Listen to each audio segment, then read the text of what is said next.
Views welcome to DJMS Tamil channel. Mahanadi சீரியலுக்கான upcoming எபிசோட்ல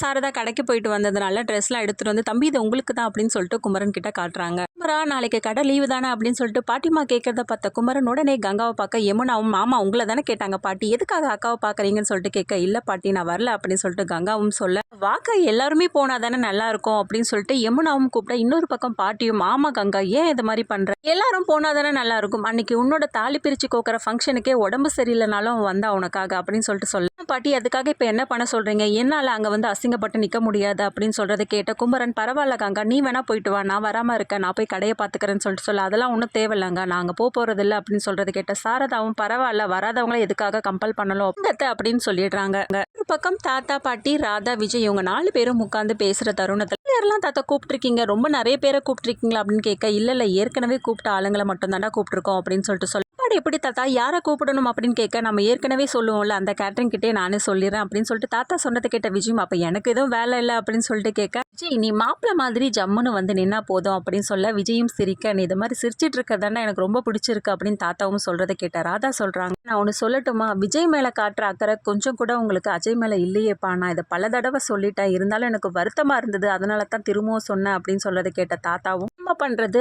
அஜய்க்கு நீங்க 2 பேரும் இருக்கீங்க ஆனா விஜய்க்கு யாருமா இருக்கா நாங்க தானமா இருக்கோம் அப்படின்னு சொல்ல என்ன பண்றது ராதா உங்க வீட்டுக்கார் பேசுற பேச்சு எல்லாம் நீ தான் பாத்துக்கிட்டு தான் இருக்கியம்மா அப்படின்னு சொல்லிட்டு ராதாவோட அம்மாவும் சொல்றாங்க. ஒரு பக்கம் மாடியில இருந்து காவேரி கீழே இறங்கி வர இந்த பக்கம் விஜய் சொல்றாரு சித்தி உங்களுக்கே தெரியும் சித்தா காவேரிய பல முறை இன்சல்ட் பண்ணி பேசியிருக்காரு இதெல்லாம் நல்லாவா இருக்கு சித்தி அப்படின்னு சொல்ல காவேரியும் அவங்களுக்குள்ளவேப்பா இவர் என் மேல காட்டுற பாசம் என்னால தாங்க முடியலையே அப்படின்னு சொல்லிட்டு ஓரமா நின்று பேச சரிம்மா நாளைக்கு நிறைய வேலை இருக்கு அப்படின்னு பாட்டி கிளம்ப ராதாவும் கிளம்புறாங்க. தாத்தா விஜய் கிட்ட வந்து அவரோட தலையை வந்து வருடி விடுற சமயத்துல காவேரி அந்த இடத்துக்கு வராங்க என்ன தாத்தாவும் பேரனும் ரொமான்ஸ் பண்ணிட்டு இருக்கீங்களா அப்படின்னு சொல்லிட்டு கேட்கமா காவேரி அப்படின்னு சொல்லிட்டு தாத்தா கூப்பிட்டு வச்சு பேசுற தருணத்துல விஜய் பார்த்து விஜய் ஆரம்பத்துல நீ காவேரி கல்யாணம் பண்ணிட்டு வரும்போது நான் ரொம்பவே பயந்து போயிருந்தேன் நீ நடந்துக்கிறதெல்லாம் பார்க்கும்போது எனக்கு ரொம்பவே பயமா இருந்துச்சு ஆனா இப்போ அவன் மேல காட்டுற அன்பு எல்லாத்தையும் பார்க்கும்போது நான் ரொம்ப சந்தோஷமா இருக்கும் கூடிய சீக்கிரமே நீங்க என் கையில ஒரு பேரனையோ பேத்தியோ பெத்து கொடுத்துட்டீங்கன்னா அதோட முதல் பிறந்த நாள் கொண்டாடிட்டு நான் நல்லபடியா போய் சேர்ந்துருவேன் அப்படின்னு சொல்லிட்டு சொல்றதை கேட்ட விஜய் நடக்கிற நேரத்துல நடக்கும் தாத்தா ஆமா நீங்க எங்க போவீங்க அதெல்லாம் நான் உங்களை எங்கேயும் போக விட மாட்டேன் அப்படின்னு சொல்லிட்டு விஜய் சொல்ல சரி விஜய் நான் போய் படுக்கிறேன் அப்படின்னு சொல்லிட்டு தாத்தாவும் கிளம்புறாரு.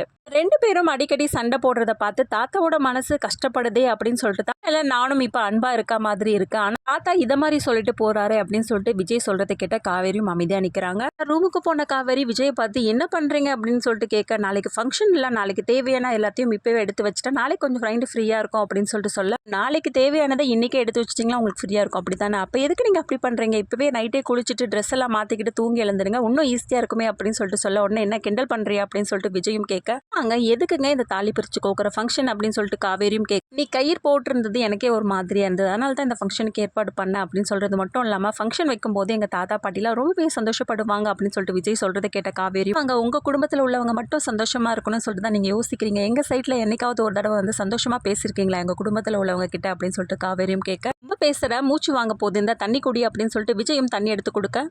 கோவமா வாங்கிட்டு போய் படுக்கிறாங்க. கங்கா குமரம் 2 பேரும் பைக்ல வராங்க. அந்த சமயத்துல காவேரி வந்து பார்த்துட்டு கங்கா கிட்ட பேசுறாங்க அக்கா இன்னைக்கு என்னோட ஃபங்க்ஷனுக்கா நீ கண்டிப்பா வரணும் அப்படின்னு சொல்லிட்டு கேட்கறாங்க. இந்த பக்கம் சாரதாவும் பார்க்க என்ன மாமா இப்படியே இருக்கீங்க அக்கா வர சொல்லுங்க அப்படின்னு சொல்லிட்டு காவேரியும் கூப்பிடுங்க. காவேரியை பார்க்கும்போது உனக்கு பாவமா இல்லையா அப்படின்னு சொல்லிட்டு கேட்க 1008 வேலை இருக்குங்க இந்த ஆர்டர் எவ்வளவு கஷ்டப்பட்டு வாங்கணும் உங்களுக்கே தெரியும் விட்டு நம்ம நேரத்தை செலவழிச்சுட்டு இந்த வேலையெல்லாம் நான் எப்ப பண்றது அப்படின்னு சொல்லிட்டு கங்காவும் ரொம்பவே கோவமா போயிடுறாங்க. காவேரி ரொம்ப பாவமா நிக்கிறத பார்த்து சாரதாவும் வந்து ரொம்பவே பாவமா பாக்குறாங்க காவேரி. இதோட இந்த எபிசோடே வந்து முடிச்சிருக்காங்க.